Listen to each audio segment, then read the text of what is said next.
Hi friends, Tasha here, and today we're going to cover some frequently asked social media questions. So a little while ago, I asked, what questions do you have on social media? And so in this particular video, we're going to cover these questions. How do you choose your avatar rather than trying to reach the masses? How to effectively utilize my business page, or should I just focus on my prospecting and customer groups? Example reach out for people that like your post but don't comment. My question is, if possible, learn how to do posts that make people reach out to me because they want what I have. I'm curious about your thoughts on a personal Facebook profile. I've started doing lives about lifestyle products once a week and take it from there. People comment, you chat with them on Facebook Messenger and invite them to a Facebook workshop or Zoom class. It does seem to be working. I'm curious your thoughts on that. How much content on your profile should be non-product? So let's jump into these different questions, and I hope this is encouraging to you. So the first one is, how do you choose your avatar rather than trying to reach the masses?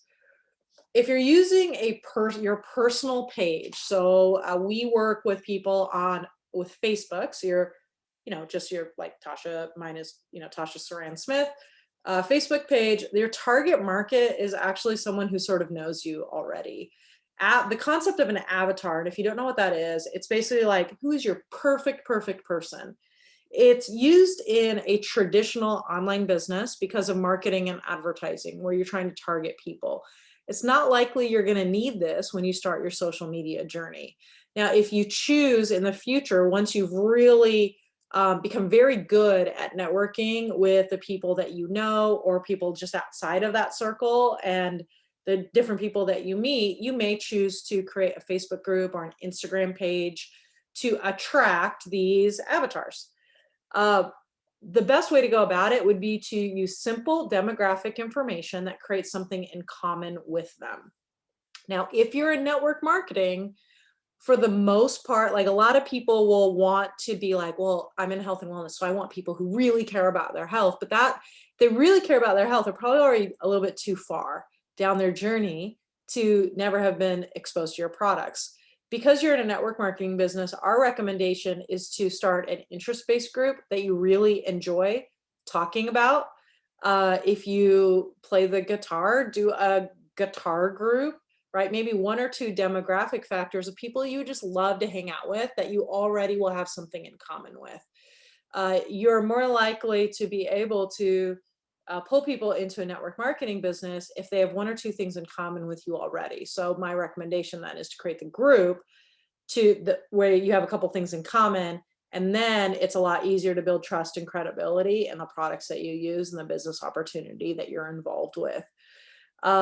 Simple demographic information is helpful. What we did is we had just network marketing in general is way too broad. What we did is we added Christian network marketers, and we created we have an ideal person in there, and they're in a certain income range and they are just about this far, but they need these things, right?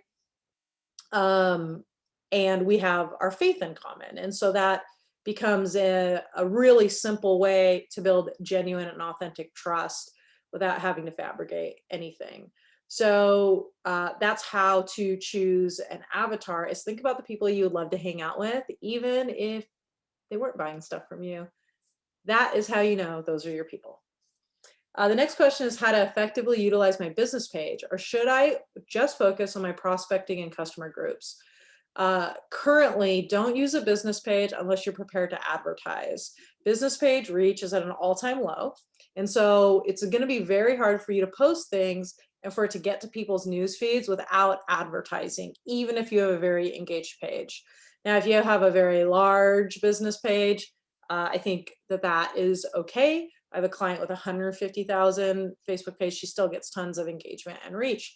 However, even for us with a 13,000 person Facebook page, our posts will only reach maybe 100, 200, 300 people. It used to be so much better, and now it's just not what it needs to be. So I recommend to network using your personal page first, make sure that's solid, and then combining a prospecting group and a customer group so that you can invite people there if they're not willing to do a one-on-one with you or come to an event right off the get-go. And then just create a lot of engagement and social proof. An example, the next question is, what's an example reach out for people that like your post but don't comment in the relationship building part, and reminders of how to serve our community that comments on social media. So it doesn't matter, I think, if it's a comment or if it is a reaction like a like or whatnot on something that you post. What I would recommend is just shoot them a message that says, hi, it was great to see your name pop up. How have you been? And look at their profile and say, I see you have been blank, and give a compliment. I want you to think, if you're trying to serve your community, I want you to think about the helpful Honda dealer, like all those commercials. Add value in areas of your life, not just in your business, but outside of your business. Things that you have found that would be helpful for you and your family. Recipes, resources for kids, sales on towels, a good book or magazine, an invitation to something that you're doing that maybe isn't even in your business. That is how you're going to create community. Just the other day, I wear glasses, and masks stink. They make my eyes foggy, drive me crazy. Then I feel like I have to take them off. Then I get a headache. It's bad news. And I finally found a mask that helped with that. And I did a Facebook Live and I showed it. And I had like a bunch of people that were like, thank you. This is amazing. I'm going to buy these right now. Super helpful. And that's just the people who commented, not the people who watched it and did that action anyway. So that's how to continue to provide value to your community on social media. My question, is it possible to learn how to do posts that make people reach out to me because they want what I have? I really don't like feeling like I'm stalking people, mainly because it feels phony and needy, 100%. So one nuance is just make sure you remember this is a networking business, not e-commerce. Long form story posts help, like a behind the scenes story on maybe a result that you had that was really awesome. There is something called, curiosity, where you don't necessarily give the answer right away. So if I were in health and wellness, let's say, and I said, oh my gosh, I'm super pumped. I had this particular situation and I used some of the products that I sell and it worked and I'm happy and I'm having a better day. And so now I'm on my way to whatever. So it needs to be authentic. We don't want to create a post that are like a switcheroo, but if you're excited about it, you can post about it, whether it involves your product or not. By not necessarily naming the products and all that, you may have people that are like, oh, I saw that you didn't yell at your kids. I would love to hear your solution, right? That would be one way to do it. But ultimately, my experience is there's just going to be a whole lot of, hey, how are you? Social media is going to require you to be social. It's called social media, not anti-social media.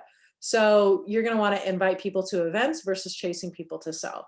I want you to take a step back and detach from the concept of I'm only on social media because I need to sell stuff, and switch that to I'm only on social media to be helpful and encouraging to people. That will change how you feel about connecting with people and open your eyes to opportunities to be helpful inside and outside of your business. Then you won't feel needy and phony, because you won't be. If you feel desperate on social media, add another networking venue. Join a networking group. There are online networking groups and in-person networking groups. Join a farmer's market, right? Look at other ways that you can connect with people that support your social media strategy, so that you don't feel so desperate. And then just, if you need to add some skill and strategy, just let us know. We're glad to help. The last question is, curious about your thoughts on a personal Facebook profile. I've started doing lives about lifestyle products once a week. And then from there, if people comment, I chat with them in Facebook Messenger, invite them to a Facebook workshop or Zoom class. Seems to be working a bit. Curious on your thoughts on that and how much content on the profile should be non-product. I love this strategy. Great job. Personal profiles, definitely where I recommend to start to strengthen your network. I think the lives are good, and if they're working, even better. If it were me, I'd invite them to a personal one-on-one, because your conversion will be so much higher, and then a Zoom or a Facebook workshop as an option B. Your content on your profile, whenever someone asks, how much should I post about my business versus how much should I post about my life. Before I give you the recommended formulas that are pretty much like the industry standard, I want to remind you that the content on your profile should be social. It should be about you, not your business. Remember, they're not following your business, they're following you. Now, your business is relevant as far as if it's what you're doing that day. Are you having an event and you want to invite your friends? Go for it. Do you have a cool story and you want to share it with your friends? Go for it. Your intention will guide you. Don't ask, how can I post about my business? Instead, ask, will this story, tip, or whatever be helpful and encouraging to my network? That will ensure your post lands better. Remember, you are not in e-commerce. You're not advertising in your feed. You are building a network and then inviting people to either a one-on-one or an event. The general rule of thumb is don't cross past 1 out of every 5 posts being business related. So like the invitation parts. So if you want to do invitations, let's use an example of once a week to something, right? So in the 5-post strategy that we teach, once a week you can do an action post. It's like, hey guys, I have this thing.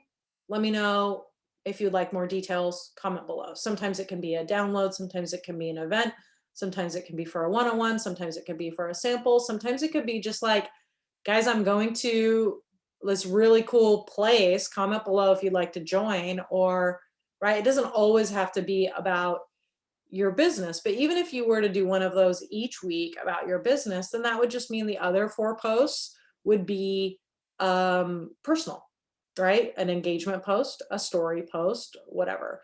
Now, in the calendar that we give to our social media clients, we actually have an event in the center, and there are 4 or 5 posts that are around that. And so the event becomes the main event for the month. And so a lot of those posts are kind of in a cluster throughout the month, as opposed to exactly 1 post per week.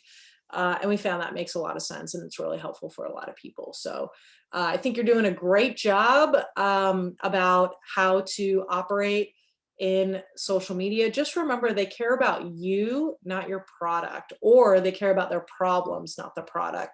So whatever you do, post it so it comes from a genuine and authentic place, or address a specific problem. Something like, my friend was having an issue with such and such, and I shared with her the solution, and I thought it would be helpful to you too. So hopefully you can see that the posture is what's important, not the actual details. So as long as it's coming from a place of, I want to provide value and be helpful and encouraging, your social media strategy, whatever you post, is going to have a positive effect as opposed to a negative effect. So those are the questions that I'm done covering those questions today. If you need specific details and specific strategy around what to post, when to post, how to do it, how to do an event, let us know.